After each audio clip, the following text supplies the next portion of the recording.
నమస్కారం, మీరు చూస్తున్నారు HN9 టీవీ.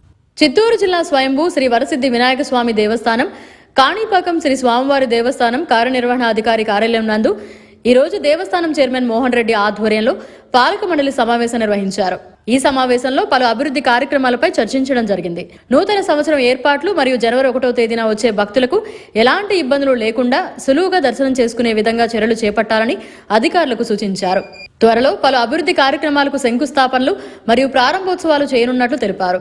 నవంబర్ నెల ఆదాయ వ్యయముల గురించి చర్చించారు. ఈ కార్యక్రమంలో ట్రస్ట్ బోర్డు సభ్యులు నరసింహుల్ శెట్టి, గోవర్ధన్, రవీంద్రుడు, కాంతమ్మ, సుబ్బలక్ష్మమ్మ, జయశ్రీ, వెంకటరమణమ్మ, రామసుబ్బమ్మ, ప్రతిమ, ఈ వెంకటనారాయణ, ఏఈఓలు కృష్ణారెడ్డి, రవీంద్రబాబు, విద్యాసాగర్ రెడ్డి, హరిమాధవరెడ్డి, ధనంజయ, సూపరింటెండెంట్లు కోదండపాణి, వాసు, వేద పండితులు తదితరులు పాల్గొన్నారు.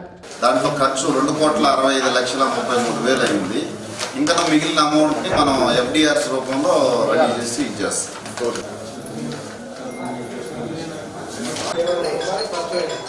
సంబంధిత వివరంలో పట్టిన పొందుపరిచి ఇది వెంట జత చేస్తూ పరిశీలనకు ఆమోదించి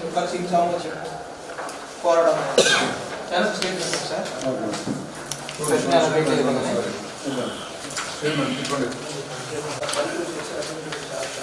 షాపులు బాడుగుల నుంచి 7,90,90 రూపాయలు వచ్చింది ఆదాయం నవంబర్ నెలలో. అదేవిధంగా క్యాంటీన్ నిర్వహణ హక్కులకు లైసెన్సు మంజూరు చేసి టెండర్లు పిలిచిన దానివల్ల 96,27,500 రూపాయలు వచ్చింది. కోకోనెట్ అంటే ఆకర్స్ వసూలు చేసే దాని వల్ల నవంబర్ నెలలో 1,31,223 రూపాయలు. టెంపరవరీ షెడ్స్ అంటే మామూలుగా ఈ షాపులు లైసెన్స్ అంటే మిగతా ఏమన్నా ఉంటే దానికి 72,42,250 రూపాయలు. తర్వాత rent from choultries and cottages అంటే రూముల వల్ల, పెళ్లిళ్ళు, కళ్యాణ మండపాల వల్ల నవంబర్ నెలలో 16,47,000. ఓం గణేశాయ నమః. ఈరోజు ధర్మకర్తల మండలి సమావేశం నిర్వహించాము.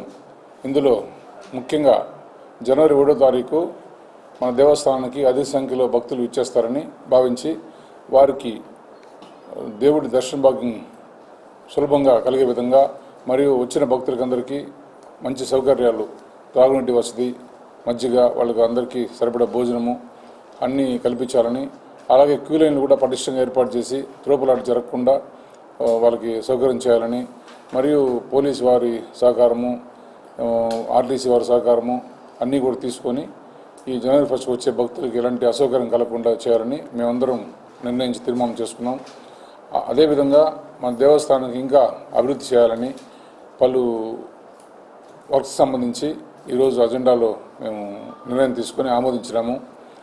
మనకి లడ్డు పోర్టు కట్టడం పూర్తయిపోయిన నిర్మాణము, అది ఇప్పుడు జనవరిలోకి భక్తులకు అందుబాటులోకి తేవాలని చూస్తున్నాము. మరియు అలాగే వినాయక సదన్ వసతి గృహంలో 100 రూములు ఉంది, ఇంకా 100 రూములు భక్తుల సౌకర్యం నిర్మించాము. అది కూడా జనవరిలో అయిపోతుందని మేము కాంట్రాక్టర్తో వాళ్ళతో చర్చించి అది కూడా మనకు భక్తులకు అందుబాటులో తీసుకురావాలని చూసాము. కొన్ని వర్క్స్ సంబంధించి శంకుస్థాపన చేయాల్సి ఉంది. ఈ అన్నదాన భవనం 2,500 మందికి పెట్టే అన్నదానాన్ని 8,000 మందికి పెట్టాలనేసి కమిషనర్ పర్మిషన్ తీసుకున్నాము.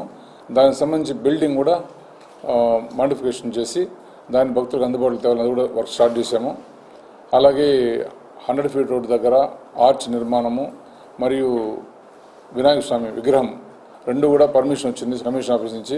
అది కూడా టెండర్స్ అయిపోయింది, అది కూడా వర్క్ స్టార్ట్ చేస్తాము. ఇలాగే మన వచ్చే భక్తులు అధిక సంఖ్యలో వస్తున్నారు, వాళ్ళందరికీ పార్కింగ్ సౌకర్యము, మంచినీటి వసతి, టాయిలెట్స్ అన్నీ కూడా వాళ్ళకు శుభ్రంగా చేయాలని భావించి తగిన నిర్ణయం తీసుకున్నాము. అందరం ఈ సమావేశంలో చర్చించడం జరిగింది.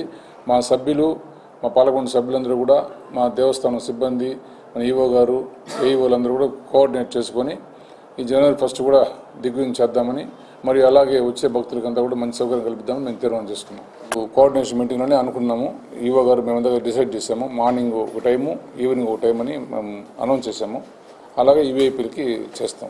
మరిన్ని అప్డేట్స్ కోసం మన HN9 టీవీ ఛానల్ ని సబ్స్క్రైబ్ చేసుకోండి.